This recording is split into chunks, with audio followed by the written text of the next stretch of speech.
Have you ever wondered how a scattered group of nomadic tribes, seemingly from the edge of the world, could forge the largest contiguous land empire in history?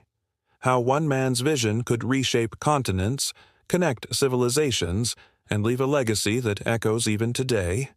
This is the story of the Mongol Empire, a tale of unparalleled ambition, brutal conquest, and surprising innovation. Our story begins not in a grand palace, but on the harsh, windswept steppes of Mongolia.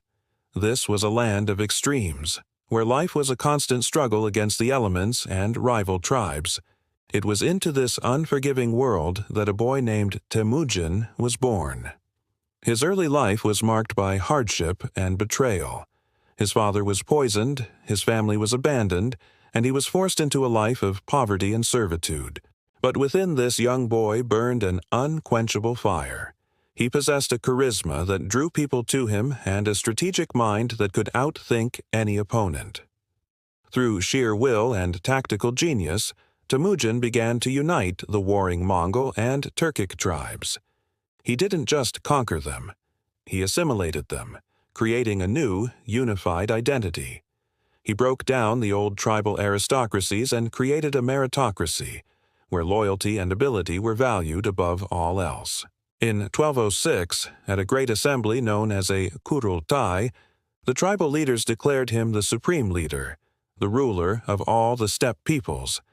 They gave him a new name, one that would thunder across the ages: Genghis Khan, the universal ruler.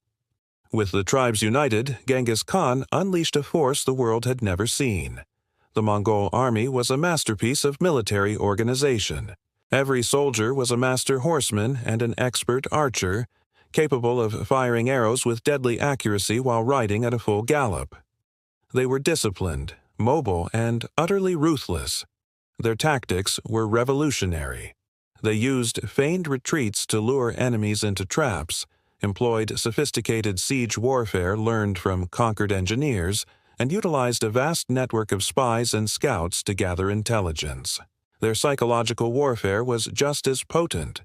They often offered cities a choice: surrender and be spared, or resist and be annihilated. The stories of their brutality were so terrifying that many cities surrendered without a fight. The Mongol conquests began, spreading out from the steppes like a tidal wave. They swept through northern China, razing cities and toppling the Jin dynasty.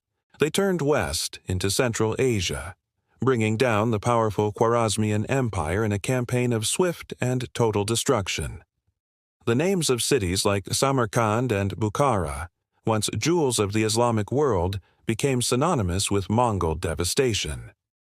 To the west, the wave continued. The Mongols pushed into the Kievan Rus, into Persia, and all the way to the gates of Europe, defeating Polish and Hungarian armies. In just a few decades, Genghis Khan and his successors had forged an empire that stretched from the Pacific Ocean to the heart of Europe. It was a dominion that dwarfed the Roman Empire at its peak, but to see the Mongols as only destroyers is to miss half the story. After the initial storm of conquest came a period of surprising stability and connection, known as the Pax Mongolica, or the Mongol Peace. Genghis Khan was not just a warrior, he was a brilliant administrator. He established a written legal code called the Yasa, which, among other things, granted religious freedom, protected property rights, and established diplomatic immunity for envoys. Under Mongol rule, the Silk Road, which had fallen into decline, was revitalized and made safer than ever before. The Mongols created a revolutionary postal system known as the Yam. A network of relay stations, stocked with fresh horses and supplies, allowed messengers and merchants to travel across the empire with incredible speed. A message could travel up to 200 miles in a single day, a feat unheard of at the time. This system wasn't just for official business.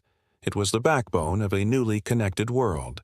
Suddenly, goods, ideas, and cultures could flow across Eurasia with unprecedented ease. Chinese inventions like gunpowder, printing, and the compass moved west, where they would fundamentally transform European society. In return, Persian astronomy, Islamic medicine, and European art traveled east. Marco Polo's famous journey to the court of Kublai Khan, Genghis's grandson, was only possible because of the security and infrastructure the Mongols provided. For the first time, Europe, the Middle East, and China were part of a single, interconnected economic and cultural system. The Mongols were the unlikely architects of an early form of globalization. After Genghis Khan's death in 1227, his empire was divided among his sons and grandsons, forming different khanates. The Golden Horde ruled over Russia, the Ilkhanate controlled Persia, the Chagatai Khanate held Central Asia, and the Yuan dynasty, founded by Kublai Khan, ruled over China. Kublai Khan moved his capital to what is now Beijing and embraced Chinese culture, becoming the first non-Han emperor of all of China.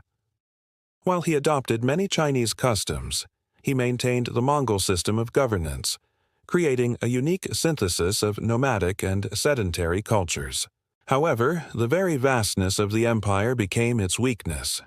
The different khanates gradually drifted apart, adopting the local cultures and religions of the lands they ruled. Internal rivalries and succession disputes weakened their unity. The Black Death, which may have traveled along the very trade routes the Mongols had protected, devastated populations across Eurasia, disrupting trade and destabilizing the empire. By the late 14th century, the mighty Mongol Empire had fractured and collapsed. The Ming dynasty rose in China, Russian princes threw off the Tatar yoke, and other regional powers emerged from the ruins. The Mongol Empire may have been short-lived, but its legacy is monumental. They were not simply a destructive force, they were a transformative one. They tore down old worlds, but in doing so, created a new, interconnected one. They reshaped political maps, redrew demographic lines, and accelerated the transfer of technology and ideas on a global scale.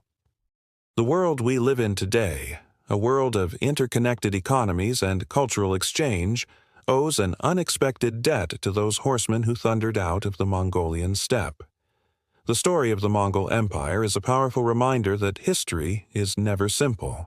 It's a complex tapestry of creation and destruction, brutality and innovation, and a testament to how a small group of determined people can, for better or worse, change the world forever. Thank you so much for joining us on this journey through history. If you found this story as fascinating as we did, please hit that like button, subscribe to our channel for more deep dives into the past, and ring that notification bell so you never miss an episode. Let us know in the comments which empire you'd like to see us explore next. Until then, stay curious.